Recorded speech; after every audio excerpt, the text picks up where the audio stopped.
네, 오늘 말씀을 가지고 흉물, 명물이라는 제목으로 함께 말씀을 나누고자 합니다. 저는 여행하는 것을 참 좋아합니다. 그래서 얼마 전에 월요일 날도 혼자서 새벽 기도를 끝난 후 이제 영덕을 또 갔다 왔습니다. 영덕을 가서 혼자 드라이브를 열심히 하면서 갔다가 돌아오기는 했는데 참 국내 여행을 많이 좋아합니다. 목포, 군산, 김제, 이런 전라도 쪽이나 강원도 쪽이나 제주도도 갔다 오고 많은 곳을 가기도 합니다. 그리고 사전에 갈 때 그곳의 명소가 어떤지 또한 살펴보기도 하고 또 여행의 식도락이 중요하지 않겠습니까? 맛있는 음식점이 어디 있는지도 살펴서 가서 한 끼를 먹고 오기도 합니다. 이렇게 제가 국내 여행을 좋아하지만 미처 해보지 못한 게 있습니다. 바로 해외여행을 한 번도 나가본 적이 없습니다. 제가 생긴 거는 이래도 겁이 많아서 외국 나가서 한국말밖에 못하기 때문에 영어로 의사소통이 될지 두려워서 혹시나 누가 잡아갈까봐 두려워서 해외여행을 나가본 적이 없습니다. 제가 해외여행을 가보고 싶은데 그 중에서 가장 가보고 싶은 나라가 한 군데 있습니다. 그 나라가 바로 프랑스입니다. 프랑스를 여행할 때 가장 많이 가는 도시가 어디일까요? 바로 파리입니다. 파리를 여행하면서 가봐야 되는 6가지의 장소가 있습니다. 참 벌써부터 기분이 좋아지는데요. 제가 열심히 조사를 해봤는데 첫 번째는 에펠탑, 두 번째는 루브르 박물관, 세 번째는 개선문, 네 번째는 노트르담 대성당, 다섯 번째는 샤크레 퀘르 대성당, 이름이 어렵습니다. 여섯 번째는 생트 샤벨 성당을 가보고 싶습니다. 이런 6개 중에서 한 군데가 이러한 평가를 받는 곳이 있습니다. 삐쩍 마른 피라미드라는 호평과 함께 예술 도시인 파리의 미간을 해치는 흉물이라고 불리는 한 명소가 있습니다. 혹시 어딘지 아십니까? 바로 맞습니다. 에펠탑입니다. 과거에는 흉물이라고 평가받았던 이 에펠탑이 지금은 어떠한 평가를 받고 있습니까? 과거에는 비판의 대상이었지만 이제는 전 세계 사람들이 사랑하는 명소가 되었고 프랑스를 상징하는 상징적인 건축물이 되었습니다. 이처럼 처음에는 흉물이었지만 지금은 프랑스의 명물이 된 상징이 된 에펠탑과 유사한 것이 있습니다. 그것은 바로 십자가입니다. 십자가는 저주의 상징이었습니다. 신명기 21장 22절에서 23절의 말씀 우리 같이 한번 읽어보겠습니다. 함께 읽겠습니다. 사람이 만일 죽을 죄를 범함으로 내가 그를 죽여 나무 위에 달거든 그 시체를 나무 위에 밤새도록 두지 말고 그날에 장사하여 내 하나님 여호와께서 내게 기업으로 주시는 땅을 더럽히지 말라. 나무에 달린 자는 하나님께 저주를 받았음이니라. 아멘. 신명기의 말씀으로 인해 유대인들은 율법에 따라 나무에 달린 자를 하나님께 저주받은 자로 간주합니다. 그뿐만이 아닙니다. 로마 세계에서는 십자가는 가장 고통스럽고 수치스러운 형벌 중에 하나였습니다. 오랜 시간 십자가에 매달려 벌거벗겨진 채로 수치를 당해야만 했습니다. 저주와 고통과 수치, 모든 것을 다 당해야 하는 그 형벌이 바로 십자가의 형벌이었습니다. 그런데 성경을 보시면 이 저주의 상징을 자랑하는 사람이 있습니다. 누구일까요? 바로 바울입니다. 바울은 예수 그리스도의 십자가 외에는 결코 자랑할 것이 없다라고 말씀합니다. 갈라디아서 6장 14절의 말씀을 함께 읽겠습니다. 그러나 내게는 우리 주 예수 그리스도의 십자가 외에는 결코 자랑할 것이 없으니 그리스도로 말미암아 세상이 나를 대하여 십자가에 못 박히고 내가 또한 세상에 대하여 그러하니라. 왜 바울은 저주와 수치, 그 고통의 상징인 십자가를 자랑하는 것일까요? 또한 우리는 이 십자가를 우리 또한 자랑해야 합니다. 왜 그럴까요? 오늘 말씀을 통해서 그 이유에 대해서 3가지로 살펴보고자 합니다. 첫 번째로 우리가 십자가를 자랑해야 되는 이유는 예수 그리스도는 죽음으로 우리의 죄값을 치르셨기 때문입니다. 예수 그리스도가 십자가에서 운명하시는 시간에 어두움이 온 땅에 가득했다라고 말씀합니다. 45절의 말씀을 보시면 제6시로부터 온 땅에 어둠이 임하여 제9시까지 계속되더니라고 말씀하고 있습니다. 이 시간에 어두움이 온 땅에 가득하게 되었다는 것은 참으로 신기한 일입니다. 유대 시간으로 6시는 정오 12시를 가리키고 9시는 오후 3시를 가리키고 있습니다. 12시에서 3시 사이에 어둠이 가득했다라는 것은 도저히 있을 수 없는 일입니다. 오히려 햇빛이 강하게 내려쬐고 있는 시간에 어둠이 임했다라고 말씀하고 있습니다. 여기서 어두움은 무엇을 상징하는 것일까요? 어두움은 유대인들에서 애통과 슬픔을 상징하기도 하고 심판을 상징하기도 합니다. 3시간가량 어두움이 예수님을 메시아로 믿었던 이들에게는 슬픔과 애통의 시간이 되었습니다. 반대로 예수님을 메시아로 믿지 않았던 그들에게는 심판의 시간이 되었다라는 것입니다. 이 어둠이 끝나는 제9시가 되자 예수님께서는 크게 소리내어 부르짖으십니다.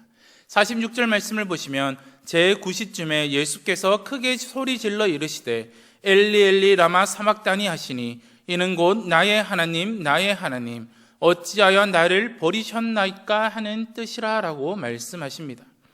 예수님께서 십자가상에서 이렇게 부르짖으신 이유가 무엇입니까? 바로 예수님이 당하신 고난 때문이었습니다. 예수님께서 십자가를 통해 받으신 고난은 3가지로 정의할 수 있습니다. 첫 번째로는 육체적인 고난을 당하셨습니다. 두 번째로는 수치와 모욕의 고난을 당하셨고, 세 번째로는 하나님으로부터 버림받은 고난이었습니다. 예수님께서는 십자가 위에서 살이 찢기고 숨을 짓누르는 고통을 받으셨습니다. 지극히 큰 고통을 받으며 십자가에서 처절한 죽음을 맞이하셨습니다. 이것이 예수님이 당하신 육체적인 고난이었습니다. 예수님은 십자가 위에서 저주받은 사람이라는 오명을 뒤집어 써야만 했습니다.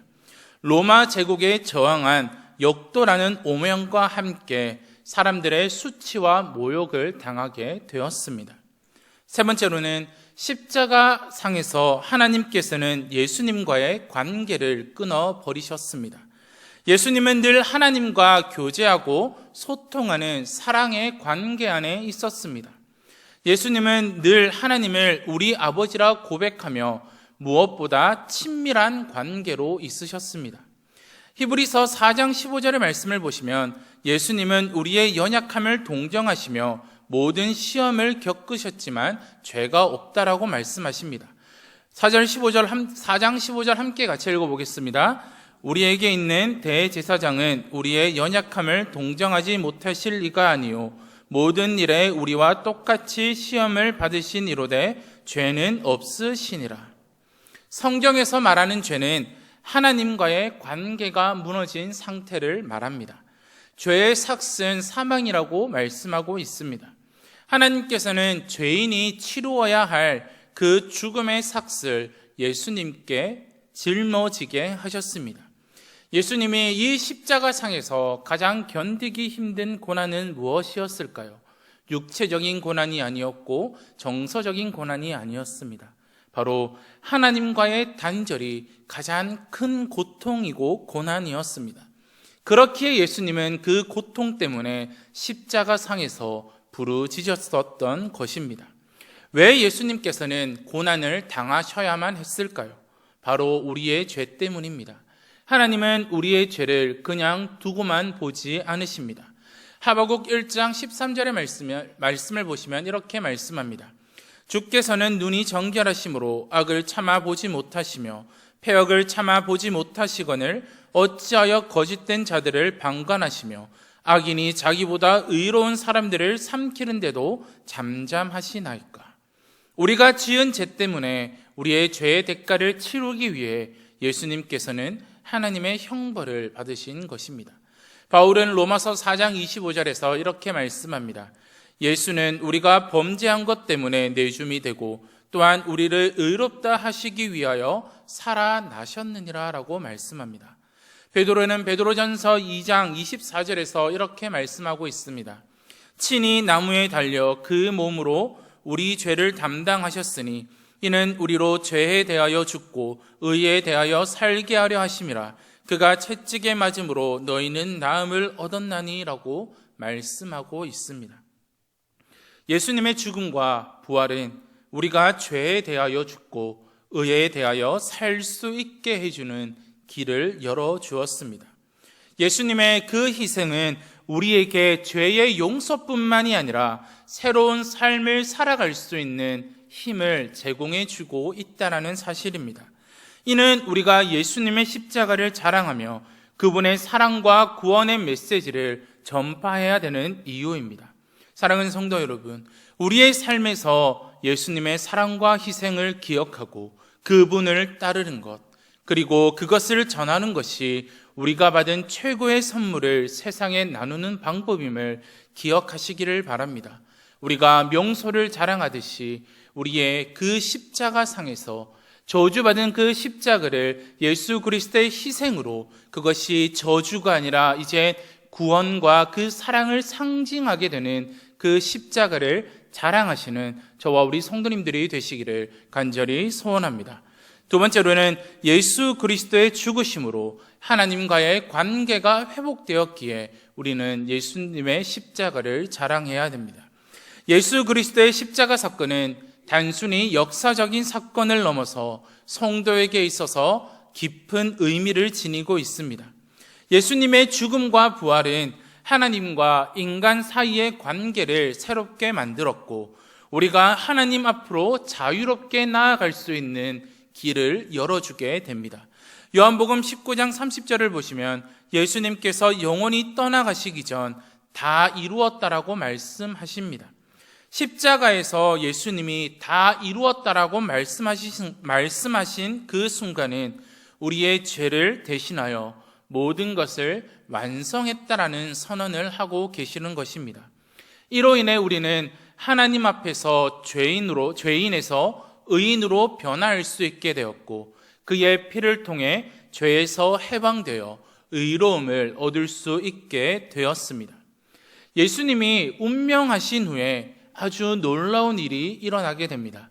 바로 성전의 성소 휘장이 위로부터 아래까지 찢어지게 되고 땅이 진동하여 바위가 터지게 되었다라고 말씀합니다. 51절 말씀을 보시면 이렇게 말씀합니다. 이에 성소 휘장이 위로부터 아래까지 찢어져 둘이 되고 땅이 진동하며 바위가 터지고, 성소의 휘장이 찢어진다는 것은 매우 상징적인 사건입니다. 성소의 휘장은 지성소와 성소를 구분하는 휘장이었습니다. 휘장이 의미하는 바가 무엇입니까? 하나님과의 분리를 의미합니다. 죄인이 하나님 앞으로 나아갈 때 그 하나님 앞으로 그냥 함부로 나아갈 수 없다라는 겁니다. 하나님의 거룩하신 임재 앞에 죄인은 들어갈 수 없습니다. 휘장은 하나님은 거룩하시지만 사람은 죄인임을 알리는 상징과도 같은 존재입니다. 사람들이 휘장 안으로 들어가 하나님의 임재 앞에 서는 것은 불가능했습니다. 하나님이 거하시는 지성소는 거룩한 곳입니다. 예수 그리스도께서 십자가에 죽으시는 순간 하나님께서는 성전의 휘장을 위에서 아래로 찢어져 둘이 되게 하셨습니다. 이것은 무엇을 의미합니까? 바로 하나님과 사람 사이에 막혀있던 그 담이 허물어지는 것을 의미합니다. 에베소서 2장 13절에서 14절은 이렇게 말씀하고 있습니다. 이제는 전에 멀리 있던 너희가 그리스도 예수 안에서 그리스도의 피로 가까워졌느니라. 그는 우리의 화평이신지라.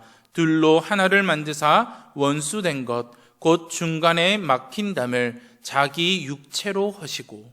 로마서 3장 24절에서 25절은 이렇게 말씀합니다. 그리스도 예수 안에 있는 성령으로 말미암아 하나님의 은혜로 값없이 의롭다 하심을 얻은 자 되었느니라.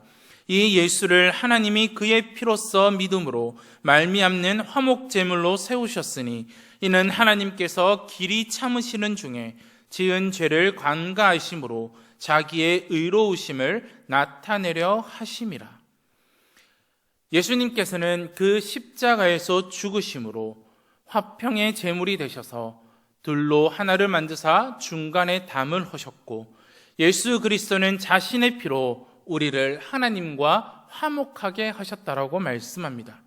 또한 히브리서 기자는 예수님의 피와 휘장에 대해서 이렇게 설명합니다.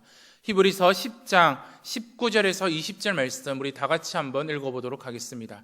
히브리서 10장 19절에서 20절 말씀입니다.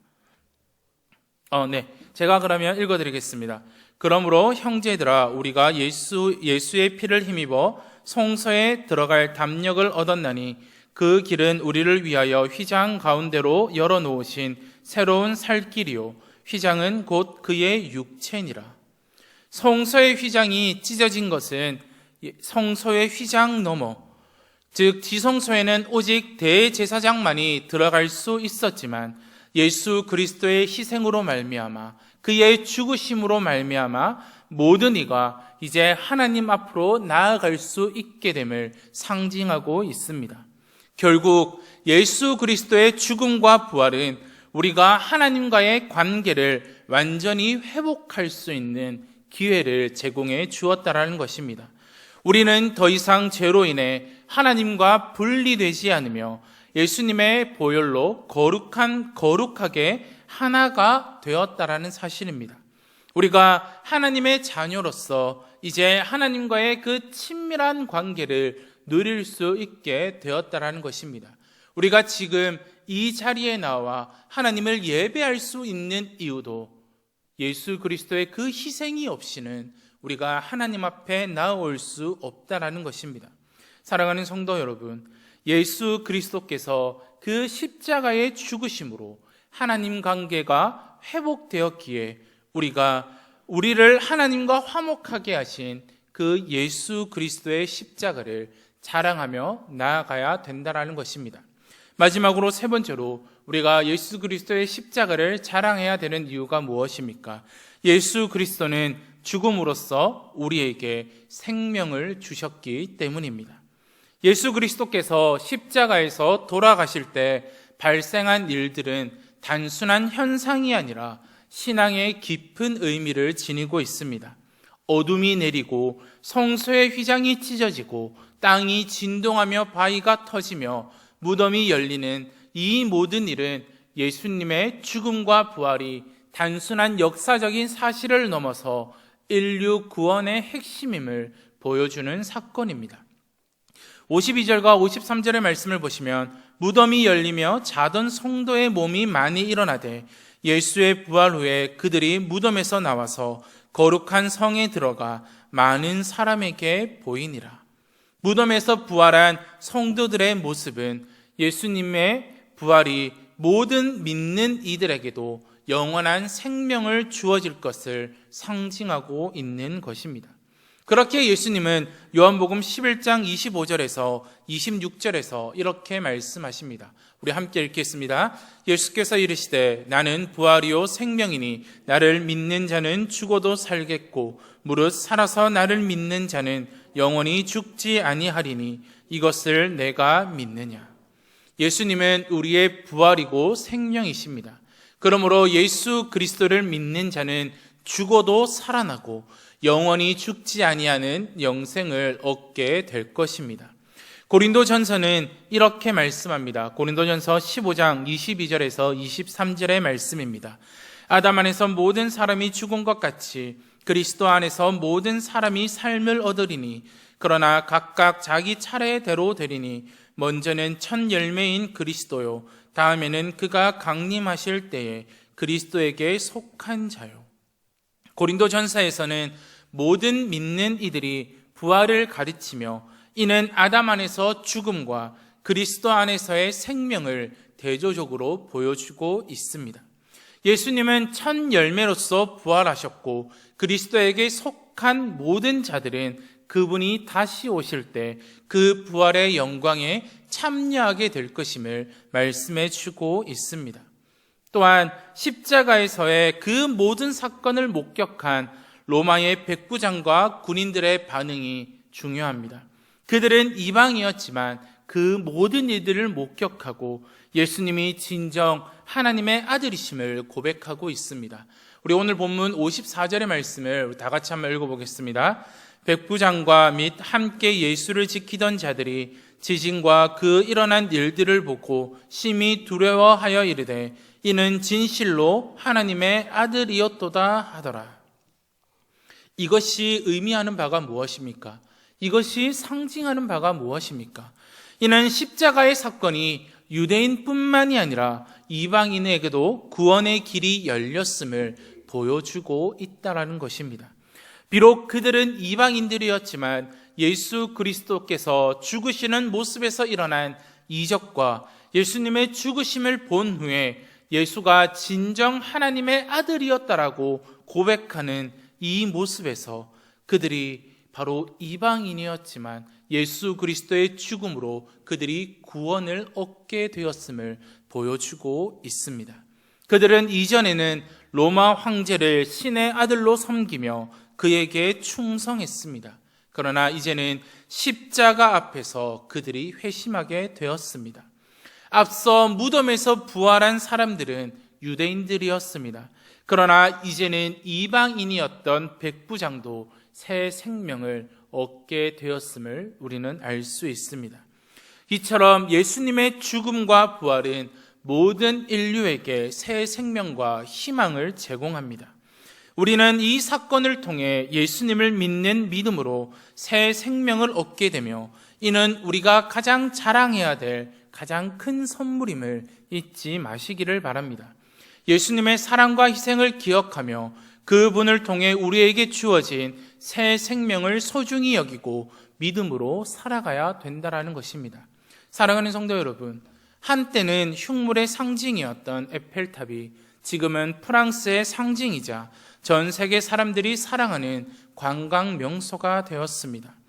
에펠탑이 시간이 지나며 사람들의 마음속에 새로운 의미와 가치를 찾은 것처럼 십자가도 그 예수 그리스도의 희생을 통하여 새로운 의미를 찾게 되었습니다.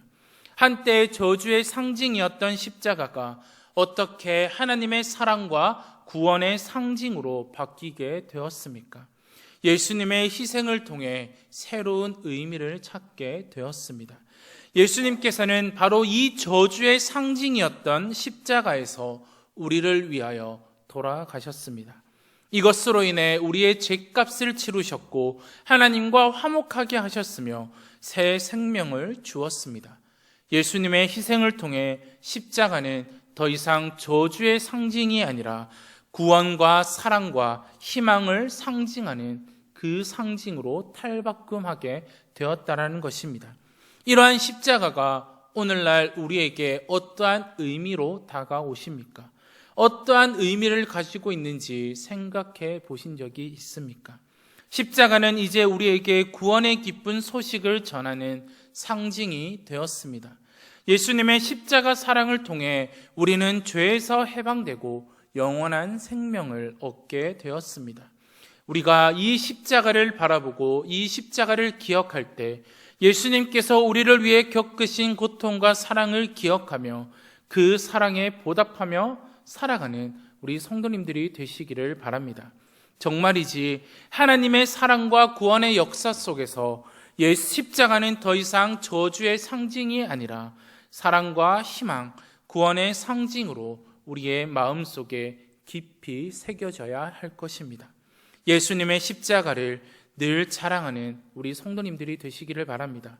그 지역의 명물을 자랑하고 함께 그 명소에 데리고 가듯이 우리에게 그 저주와 같았던 그 십자가가 이제는 우리에게 명물로 다가와 그 희생과 사랑과 그 구원의 상징이 된 그 십자가를, 그 예수 그리스도의 그 희생을 늘 기억하시고 우리가 고난주간뿐만이 아니라 우리가 매일매일 우리의 삶 가운데서 바울이 고백했던 것처럼 우리가 자랑할 것은 오직 십자가밖에 없음을 기억하시고 그 십자가를 많이 자랑하시고 그 십자가를 늘 전하며 그 복음을 늘 전하며 살아가시는 우리 성동교회 성도님들이 되시기를 간절히 소원합니다. 우리 함께 기도하도록 하겠습니다.